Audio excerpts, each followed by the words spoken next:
सुप्रभात। मैं हूँ जगेंद्र राणा और आज हमारी आध्यात्मिक चर्चा का विषय है भिक्षा और प्रतीक्षा। भिक्षा और प्रतीक्षा।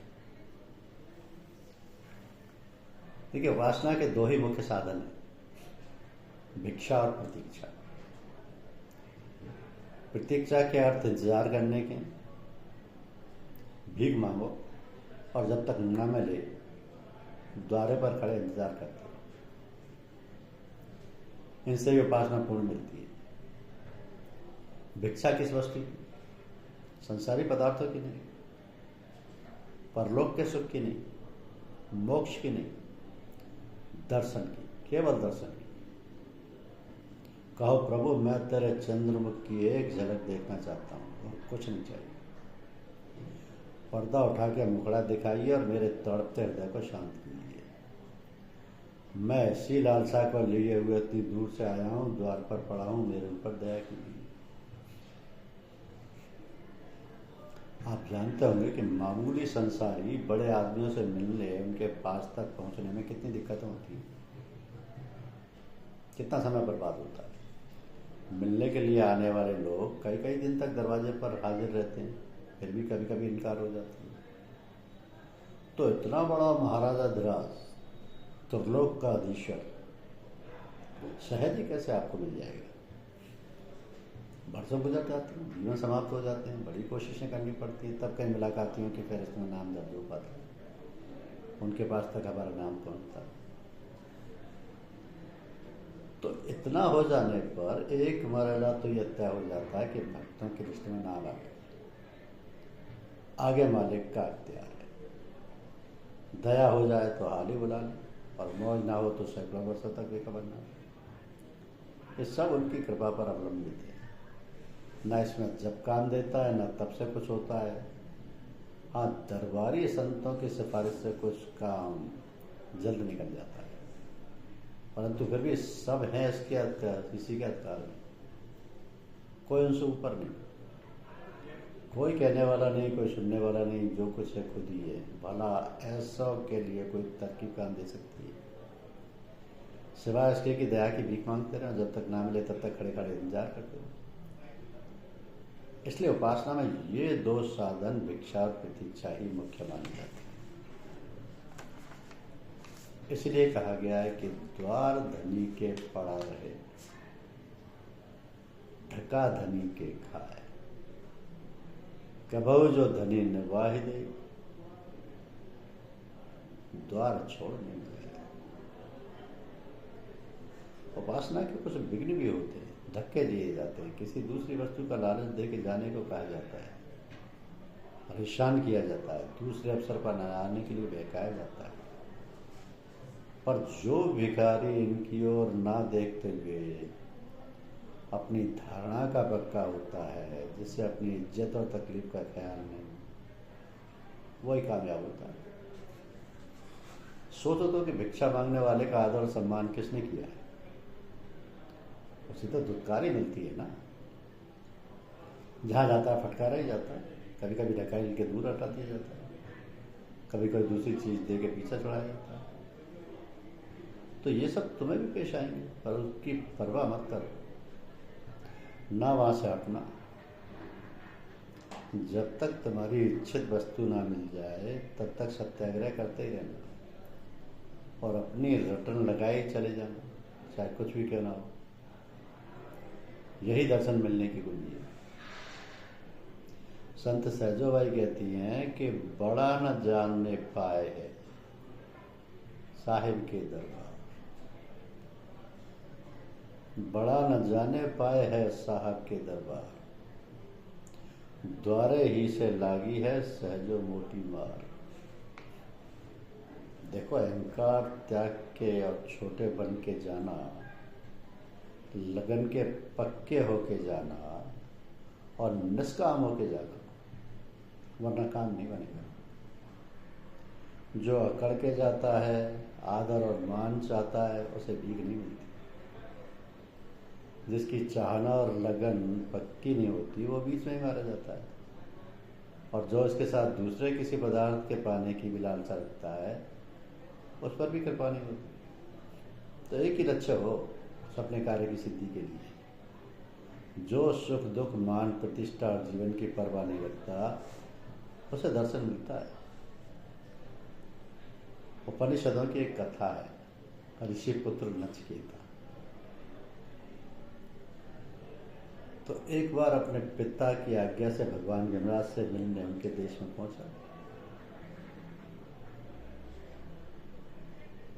द्वारे पर पैददार खड़े थे, बोले ऋषि पुत्र कैसे आए? नचिकेता ने उत्तर दिया, तुम्हारे मालिक से मिलने के लिए आए। तो वो तो कई दिन के बाहर गए और ना जाने कब तक आए, फिर आना पहरेदारों ने कहा। और ब्राह्मण नचिकेता अपने संकल्प को पूरा किए बिना हटता नहीं।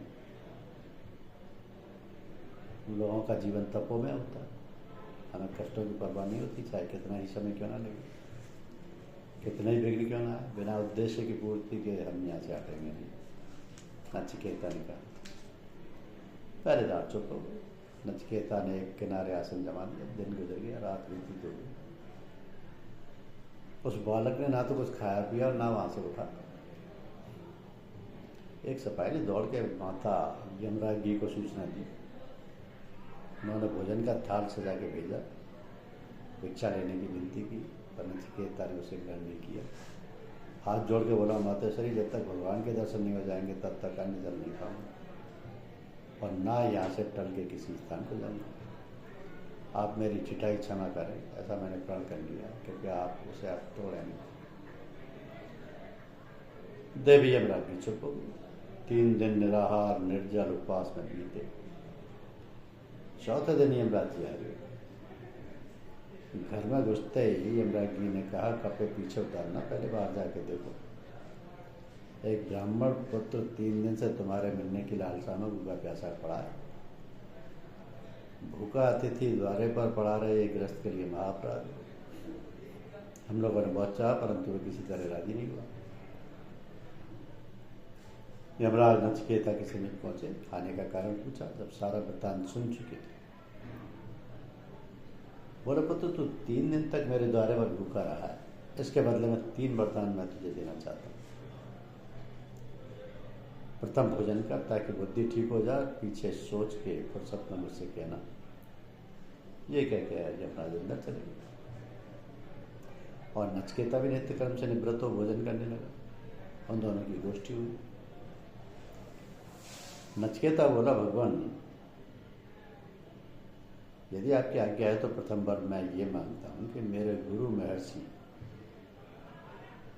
उद्दालक जी सदा मुझ पर प्रसन्न रहे, उनका चित्त सदा शांत रहे, क्रोध ना करे। तो श्री यमराज जी ने कहा, एवं अस्तु, अर्थात ऐसा ही हुआ। इस प्रथम वर्ग में शिष्य का कर्तव्य दर्शाया गया है। शास्त्र की आज्ञा ऐसा ही है कि गुरु के कल्याण के लिए अपने ऊपर गुरु का अनुग्रह रखने के लिए नित्य प्रति प्रार्थना करते रहना चाहिए। मुसलमान इसको दरूद शरीफ कहते हैं। उनके यहाँ एक अरबी भाषा का मंत्र है जिसमें अपने गुरु के सिलसिले खानदान यानी वंश परंपरा के लिए दुआ की जाती है कि उन सबकी आत्मा शांत रहे और उनके चलाए हुए कार्यों में बरकत हो।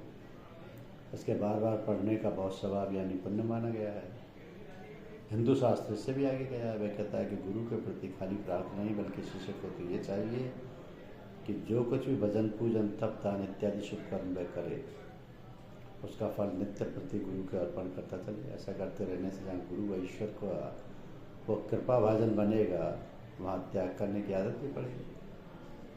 तो मनुष्य भजन व सत्कर्म करता तो है परंतु उसी के साथ साथ कुछ गुप्त आकांक्षाएं भी उसके दिल में छुपी रहती हैं।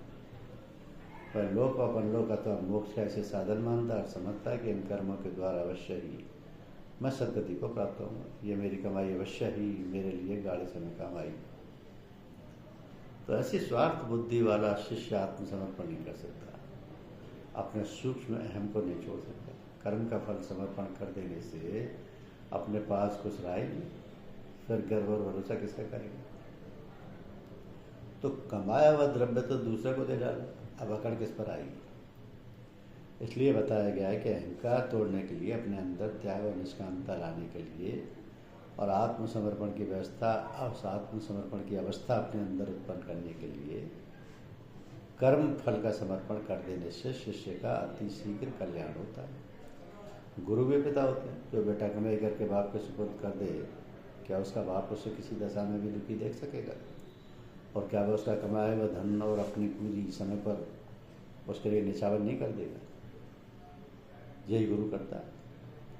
इसलिए इसमें भय नहीं, कल्याण ही कल्याण है। परंतु ये भावना भी नहीं आनी चाहिए कि इसे दिए हुए धन से मेरा ही उपकार हुआ, वरना निष्कामता नहीं रही। गीता में भगवान ने अर्जुन से कहा कि मयि सर्वाणि कर्माणि संन्यस्याध्यात्म चेतसा निराशी निर्ममो भूत्वा युद्धस्य विगत ज्वर। अर्थात हे अर्जुन, आत्मबुद्धि द्वारा सभी कर्मों को मेरे अर्पण कर फल की आशा और ममता छोड़ दे। हृदय से संताप विजर को हटा के युद्ध करो। ये भी एक सदगुरु का अपने शिष्य से इशारा है। जो लोग इसके अर्थ ईश्वर समर्पण के मानते हो वो ईश्वर समर्पण करें, इसमें कोई भेद नहीं पड़ता, फल दोनों का बराबर ही होगा। संत मत गुरु समर्पण को ही अत्यंत लाभदायक मानता है। तो नचिकेता का प्रथम वर यही लौकिक था और दूसरा स्वर्ग अर्थात पारलौकिक सुख के संबंध में। वो बोला, प्रभु सुनते हैं कोई ऐसा देश है जहाँ ना कोई भय सताता है, ना कोई दुख होता है, ना कोई मरता है, ना बालक बनकर उत्पन्न होता है, ना बुढ़ा होता है। सारे स्त्री पुरुष वहाँ के युवावस्था में रहते हैं। किसी वस्तु की इच्छा हृदय में उत्पन्न हुई नहीं कि फौरन ही वो चीज़ उसे प्राप्त हो गई। तो भोग की सारी सामग्री वहाँ मिलती है पर उसका फल दुख किसी को सताता नहीं। वहाँ के सारे प्राणी हर समय हर्षित रहते हैं। ऐसे स्वर्ग धाम में जीव किन कर्मों के प्रताप से पहुँचता है उसे मुझे समझाइए। तो यमराज ने कहा, एक पुत्र माता पिता और गुरु में श्रद्धा रखने वाला प्रेम से उनकी शुश्रूषा करने वाला उस लोक में पहुँचता है। और भी साधन है, उनके द्वारा भी प्राणी वहाँ पहुँच जाता है। वो है यज्ञ, दान और अध्ययन। तो गुरु की आज्ञा अनुसार विधिपूर्वक इन 3 कर्मों में से एक को भी जो पूरा कर लेता है वो भी स्वर्ग का अधिकारी बन जाता है। जिनके 6 कर्म पूरे निर्विघ्न उतर जाते हैं वह वहाँ का राजा बना दिया जाता है।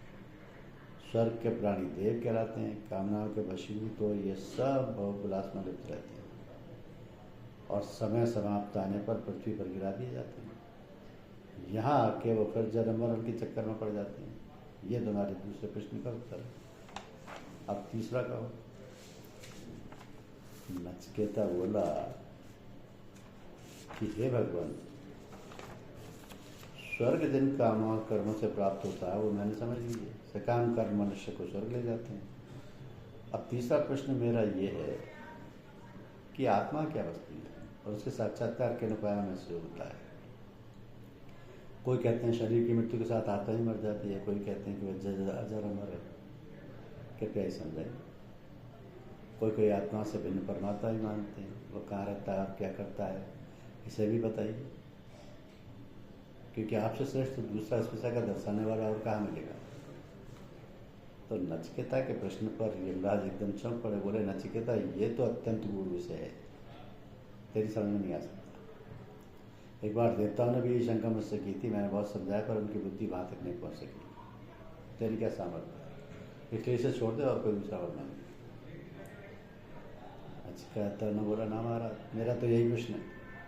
इसी के जानने की उत्कंठा, जैसे देवता नहीं समझ सके तो दूसरा सा बुद्धिमान को नहीं समझाओ और समझा सकता हो। और फिर मैं क्यों उसके लिए किसी के पास जाऊं और ये अवसर हाथ से खो दूं। जब स्वयं आप मेरे पास विराज रहे हैं तो मैं तो यही पूछूंगा।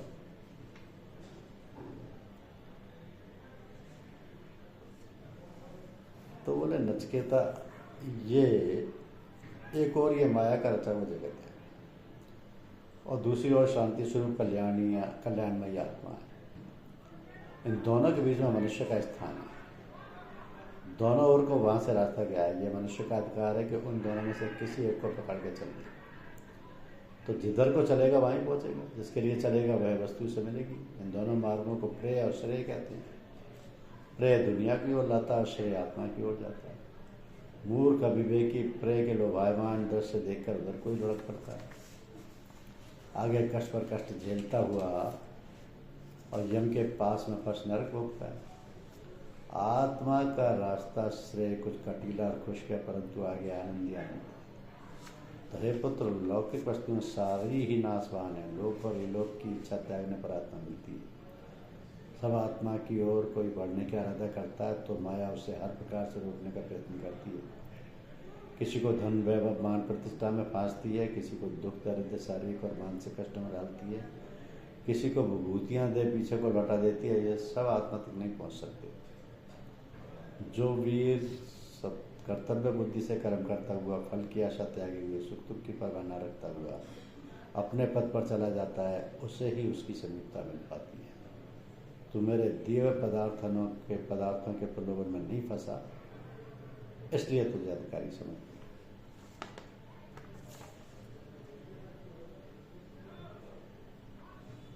तो नचिकेता, आत्मा अति सूक्ष्म है, यानी स्थूल आंखों से नहीं देखी जाती। न ऐसा तर्केण मति, आपने अर्थात बुद्धि से और तर्क से भी नहीं साबित होती। शांत और संयमी पुरुष ही इसे अनुभव कर पाता है। पढ़ने और सुनने से भी ये नहीं जानी जाती। जिन लोगों ने योग्य अनुभवी गुरुओं का सत्संग उठाया है, जिन पर उनकी दया हो गई है, उन्होंने इसे जान पाया है। पर ऐसे उपदेष्टा करोड़ों में कहीं एक होते हैं, भाग्य से मिलते हैं, जिनमें त्याग हो, जिनमें सच्ची जिज्ञासा हो, वही इसके पात्र समझ जाते हैं। तूने सभी संसार पर लात मारी है, इसलिए मैं तुझे अधिकारी समझता हूँ।